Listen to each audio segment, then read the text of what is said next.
guys, this is Lord Chael speaking on behalf of our show sponsor, Established Titles. Established Titles is a project based on a Scottish custom where landowners are referred to as lords and ladies. They allow you to buy as little as 1 square foot of dedicated land so you can officially call yourself a lord or a lady. Established Titles is not just about your ego. You also get to do some good. In addition to your new fancy title, Established Titles supports global charities like One Tree Planet and Trees for the Future to help with the afforestation effort. Your title pack gets you at least 1 square foot of dedicated land in a private estate in Scotland. Your certificate features a unique plot number where you can see the exact location of your land.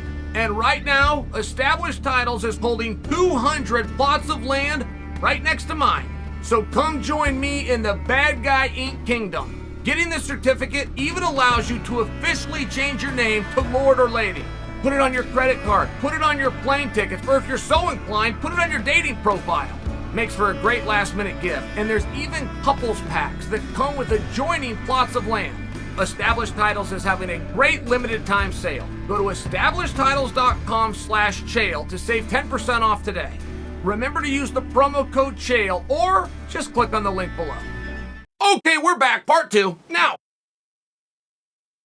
it's extremely important that you do understand as I start to envelop this whole thing for you. It's extremely important that you understand that the audience and the media were not overly interested in seeing a rematch with Prochazka and Glover. Before you think you know what's on the test, I encourage you to pay attention in class. There's no joy or a point that I have in telling you you don't want to see that fight. It's important that you understand how big a fight can be. It's very important. People will call foul ball. People will call politics. People say this is done for business reasons. Those people are not always wrong. All of those things are very real and they're all around us. And if you're the one to identify it, you haven't done something special. You woke up in the morning. That's all you did. But it is important as we break this story down that you understand there wasn't a massive movement anywhere in the world, right? I mean, Glover's an international guy, but he really represents Brazil very well. Prochazka is an international guy, but he really represents a big demographic that all come along with him. And then we're going to do it in yet a third location known as North America in Las Vegas, which is the fight capital of the world. It's really important to understand these things because we're getting attention from everywhere. I mean, we've got draw bill, we got every single box checked. But there was not a mass pouring for this fight, right? Sometimes you need glue. You got all the pieces, but you need a good, strong glue to hold things together. Or if they float apart, people just don't. It's a real thing. How strong is that glue going to be? And that's going to be you, the audience. Now, this is a fight that you didn't want. This is a fight that we could have made 30 minutes after we had it the first time, but instead we waited 6 weeks. And we let not 1 but 2 light heavyweight contests play out to see if we were going to grab one of those guys and bring them over. We then didn't even want to main event it. We wanted to bring in Jones and Stipe. We brought them out to New York. The whole thing's a bomb. You have to understand that's very weak glue. Okay. So, one day, which represents 48 hours ago, I open an article. It's Glover Teixeira, who is one of the kindest people in our sport. I could not tell you how gracious he was to me. That's a big deal, right? When somebody treats you right, you want to treat them right back. If I ever have an opportunity to repay Glover, I will, but you must understand, like I went through this thing where me and Brazil, and we're not getting along, and it's all these terrible things, and I had Brazilian friends that didn't want to talk to me because of some of these, and some of them got, it just got really weird. And for Glover to turn me away when I try to come to his gym, I have nowhere else to train. I'm out of Connecticut, I don't know anybody. No relationships, I get a hold of him out of the blue, and he says, you're welcome here. I mean, right, you really have to understand. I have a true appreciation for that. So when I open up this page and the headline, it's a picture of Glover. Looks handsome as usual, but the headline says, I felt disrespected by the UFC. Now, so what? I felt disrespected by the UFC. Okay, but in in Glover language, that is as salacious as he has ever been. To say that his feelings were hurt, I mean, Glover doesn't do those kinds of things. So this is a big deal. This is a big deal because of who it's coming from. I quickly click on the article. Now I got a little piece of the story that he's not going to be fighting. He's not the champion, he's the contender, but when the story comes to me, right, like, it should have come in a different order. It should have come, whether it was the replacement fight, whether it's whatever happened with Prochazka, then it would have gotten down to the contender and you would have heard from Glover, but that's not the way it worked. I heard from Glover first. He feels disrespected, so I'm on third base wearing a catcher's mitt. I don't know what's going on. Glover's not going to be in this match. As a matter of fact, the match isn't even going to happen. As a matter of fact, the match has been replaced. I'm all out of order. So I got to back out. I got to find other dirt sheets. I got to call Raimondi. I got to call Okamoto. I got to FaceTime Air. I mean, I'm really working hard to get to the bottom of this. All right. So the way it worked from Glover's perspective is Prochazka is out of the contest.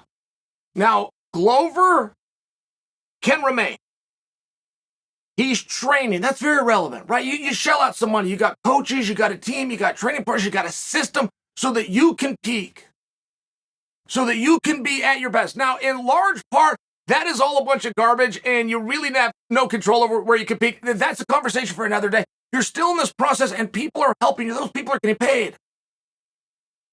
You got a plane ticket, you got a venue, you're coming out. People are excited, man, right? You got fans, you got people that are coming to see you.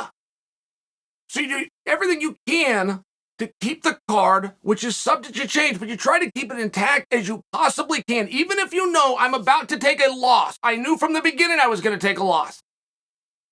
I will still take the loss. It's my problem. This is my problem. But I'm not going to push it on anybody else. And it was a very honorable thing. So they go to Glover and they just said, would you like the match? The opponent is going to be Ankalaev.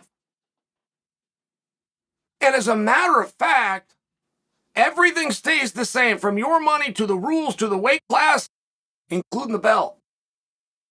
Whoa. Big news. Big news. Big deal if my dance partner doesn't show up. But if my dance partner's the champion, he's got the one thing that I want. And the only way I can get it is through him. Well, not so fast. When you get the whole rest of the story, as a matter of fact, we're still going to put the belt on. I mean, this is a really interesting thing. And Glover goes, you know what? Ankalaev is a very different opponent. Now, I respect this in Glover a lot. I respect it because for Glover the champion, I want to say that Ankalaev is ranked number 9. After he beat Anthony Smith, he could have moved up, but he was ranked number 9 just a matter of months ago. So to have a champion like Glover, who's probably never going to have to cross paths with this guy, Glover at 40 plus, he's got a couple matches. By the time Ankalaev works, they're probably not going to cross paths for the fact that Glover was professional enough as a champion to have studied his division and knew about Ankalaev. I appreciate that. Might sound like a small detail to you, but I respected that. And Glover talked about Ankalaev's stance. I think that he said that he was a southpaw, but it had something specifically to do with the stance that Glover wanted a little bit of time to prepare for. And just so you understand, Glover did say yes. He said, I'll do it.